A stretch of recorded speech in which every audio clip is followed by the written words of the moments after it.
मीरपुर नाम के शहर में तेजस अपनी पत्नी नीरू के साथ रहता था। पति पत्नी दोनों ही नौकरी करते थे। एक दिन तेजस गांव अपनी माँ के पास फोन करता है। हेलो, प्रणाम माँ। जीते रहो माँ, तुम दादी बनने वाली हो। अरे वाह, ठीक है बेटा, मैं कल ही आती हूँ। जब माँ जी शहर पहुंची तो बेटी बहू ने बहुत अच्छे से स्वागत किया। लीजिए माँ जी चाय। अरे गर्मा गर्म पकोड़े ले आओ माँ के लिए। नीरू रसोई में गई और 2 मिनट में ही पकोड़े ले आई। जी ये लीजिए। बहू जादू से बनाए हैं क्या?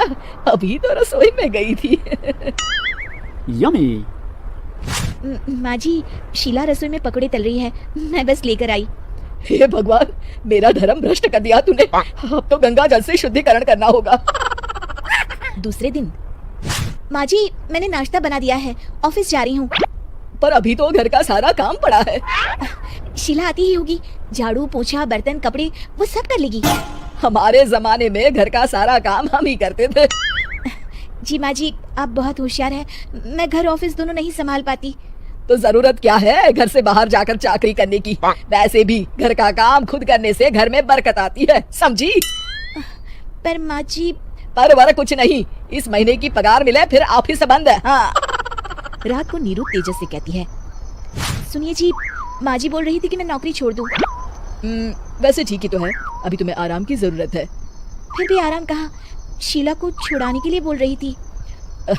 तो अब 24 घंटे में इतना काम तो कर ही सकती हो। पर जॉब पसंद है मुझे, घर पर मन नहीं लगेगा। अगले दिन जब दोनों ऑफिस के लिए निकल रहे थे। मेरी तो कोई कीमत ही नहीं है इस घर में।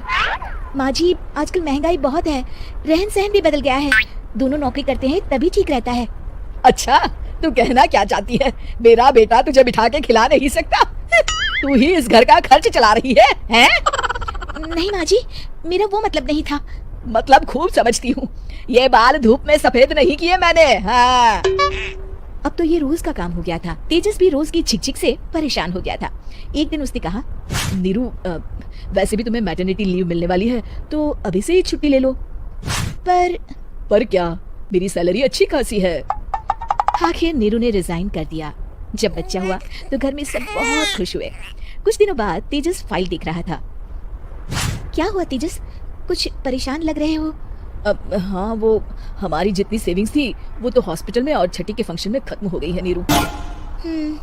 और अभी वैसे मंदी चल रही है तो मैं बोल रही थी कल मुन्ना को हेपेटाइटिस का टीका लगवाना है।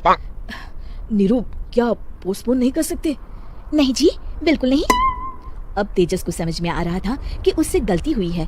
पैसों की कमी का असर घर के माहौल पर भी पड़ रहा था। अगले दिन, बेटा मेरा चश्मा और ये दवाइयाँ ले आना। पर्चा देते हुए माँ जी ने कहा। जी। तेजस, मुन्ना के लिए दूध का डिब्बा और डायपर भी ले आना, और ये किराने के सामान की लिस्ट है, इसे भी लाना है। तेजस गुस्से में लिस्ट मरोड़ कर फेंकता है और चिल्लाता है, पैसे क्या पेड़ पर उगते हैं? ये ले आना, वो ले आना। अरे पर ये जरूरत का सामान ही है। वो गुस्से में बिना कुछ कहे ऑफिस चला गया। अरे लंच तो ले जाइए। नीरू दौड़ कर डिब्बा पकड़ाती है। एक दिन खाना खाने के बाद, नीरू, अब तो मुन्ना कुछ बड़ा हो गया, तो अब तुम वापस ज्वाइन कर लो ना जॉब। पर इस रिसेशन में जॉब मिलना बहुत मुश्किल है। ट्राई तो करो। फिर मुन्ना? माँ जी है ना, और एक फुल टाइम मेड भी लगा लेंगे। पर माँ जी, उन्हें तो पसंद नहीं। तभी माँ जी वहाँ आ जाती है और प्यार से नीरू के सर पर हाथ फेरते हुए बोलती है, अब मेरी समझ में आ गया बहू, पहले के और अब के समय में अंतर है। तुम काम शुरू करो, मुन्ना की जिम्मेदारी मेरी। मेरी प्यारी माँ जी। ये कहकर नीरू उनके गले लग गई। शिक्षा, परिवर्तन संसार का नियम है, हमें भी समय के साथ चलना चाहिए।